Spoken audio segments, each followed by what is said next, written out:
Hi, and thank you for taking my class. This is Daniel Moore, and I wanted to go over a couple of things that you should know, and I've been asked after the classes are over. In the last couple of days, you've been feeling like you're drinking from a fire hose, and a whole bunch of questions come to mind. And I just wanted to give you comfort that learning doesn't end now, and it's really important for me that you are able to apply what you've gotten from my class, whether you apply that in your work. And it doesn't really require much work on your part, but I did want to fill you in on some of the options and the opportunities for you. The first one I talked about in class, where do I get my certificate of completion? Should I put that on my resume? I'm going to talk about the different types of exams and where you go for continue to learn. That's really what's covered in this video. So where do I get my certificate of completion? Should I put it on my resume? Well, after the class, within 2 days, you should get an email. If you don't get that email, please do contact me. The email will come from or has come from Qlik Educational Services in the past. It looks like it's coming from education.ebooks@qlik.com.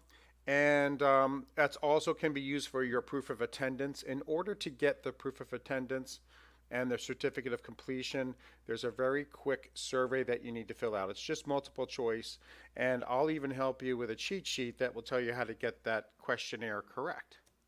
Here's what the questionnaire will look like. It's going to have some different questions, and some of them, the first couple of them, pertain to the instructor. And for the instructor, please do fill out tens. Actually, if you fill out anything less than tens, that's actually going to lower my average. So if you want to make a point that maybe I didn't answer your question sufficiently, if you give me a 9, I'll definitely read that and take heed and make sure that I do a better job of answering questions. We try to get more than 50% response rate, and please prove the Europeans wrong. They laugh at how rude Americans are for not filling out their surveys. But again, for you, you're going to be getting a certificate of completion for completing that survey. So please go ahead and do that. This is what that certificate of completion looks like. I do encourage you to put that on your resume. I am going to be talking in this class about other certificates that you can get, but of course, all you have to do to get the certificate now that you've completed my class is simply fill out your survey. So real easy way to get that. Now, there are a bunch of different types of certifications, as I just mentioned. There is a qualification exam, there is a certification exam, and of course the certificate of completion. Now, it is confusing to people, all the differences. So again, the easiest thing for you to do at this point, fill out the survey and get the certificate of completion.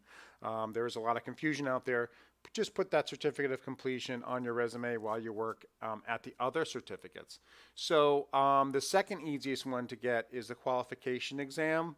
That's currently available on 2 of the classes that we teach. By the way, I teach 14. So they may not be available for all of the classes that I teach, but do go to the QCC. When you go to the QCC and you click on the class that we just took, you'll get to a screen like this, and you should see a link to the qualification exam over in the right-hand side. So that's going to be a qualification exam. You can take that for free, and the experience is much less than you need for the certification exam. So again, fill out the survey, you get the certificate of completion. The number 2 easiest one to do is the qualification exam. You can do that online because you have access to the QCC and you took a class with me. And of course, there is the much more difficult Pearson VUE exam, the exam that's administered by Pearson VUE. It costs several $100s. It has to be scheduled at a test center. It takes several hours. I've done a couple of them in the past. They are not easy. They are more for practitioners. You need to have a lot more experience with Qlik than, of course, you need for the other 2 types of certification. So try the other 2 types first and put those on your resume while you're working towards your certification if that is your end goal with Qlik. And again, there are 6 different ones that you can take. I've taken some of them. They are not easy, and I did just barely pass. That's what I would say about that. How do we stay connected?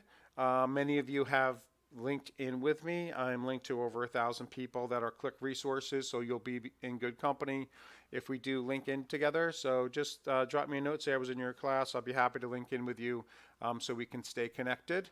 I do get asked, what do you do to continually learn and to get more out of this class than what you've had in the period of time you were in the class with me? So I do recommend you go back to the QCC. You'll see that there is two things available to you. You have a software download over on the right. So just in case you don't have the software installed, and again, this isn't for all 14 classes that I teach, but for some of the classes I teach, there will be a software download where you can download the software for use for educational purposes.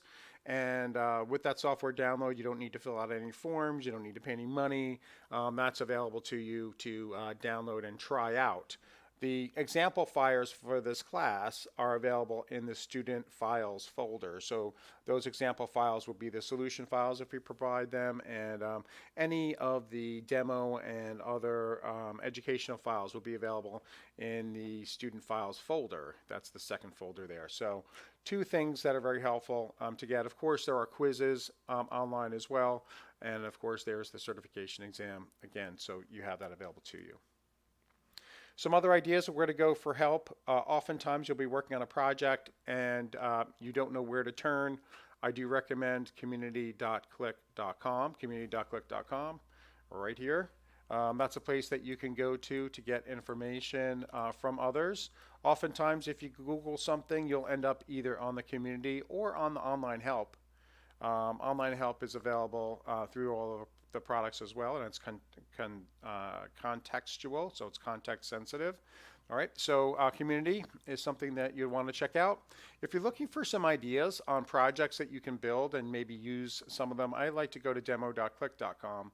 That link right above it, demo.qlik.com. There's over 100 different applications that you can get some ideas from. Those ideas, some of them are downloadable, but you can go there to view different projects, see what others have done, and that's broken up by industry and keywords. So you could search for retail, or you could search for financial services, what have you, from the demo.qlik.com site.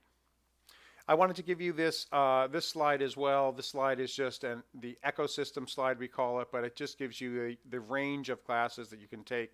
So you took instructor-led classes with me. There's also QCC in general for on-demand training, which is very popular indeed. So qcc.qlik.com. We have on-demand training that's available via a subscription. So that's a really good option for those that don't have the time to dedicate to maybe 5 days straight worth of training. You can get 1 hour of training at a time, and really great pre-recorded content, and you can do the learning at your own pace. So I do recommend highly you check out QCC for on-demand learning. So if you have a different version of the software at work than we've used in this class, please do contact me. I'll see if there's another version that's more appropriate for you. If you want to download an activity book that is available for many classes, I want you to go to qcc.qlik.com, log in. You can click on the left-hand side for Student Manual, click on Student Manual again, and that's going to bring you to a menu where you can click on the activities. When you click on that activities, one of the things you'll see right up on top here is activity book. The activity books that we have are over 100 pages, and if you're about to lose your subscription to the online learning, so you will have access to the instructor-led training for the next 6 months. If 6 months time period's about to roll past and you still haven't had an opportunity to download the activity book, I'd recommend you go online, download the activity book so that you have that at your ready in case you want to refer back to how did we do something in class. So that's available to you on the QCC. And with that, that's a wrap on the frequently asked questions. Of course, if you have other questions, please let me know. I'll be happy to answer them. I have my email address up on the board. I also have my LinkedIn handle. So I wanted to wish you best of luck. I hope you have a great time using Qlik for your business intelligence needs. And do contact me if you have any questions or comments about the class. Remember, fill out your surveys, get your certificate of completion, put that on your resume, and you'll be well on your way. Thank you so much for your attention, and I hope you have a great day.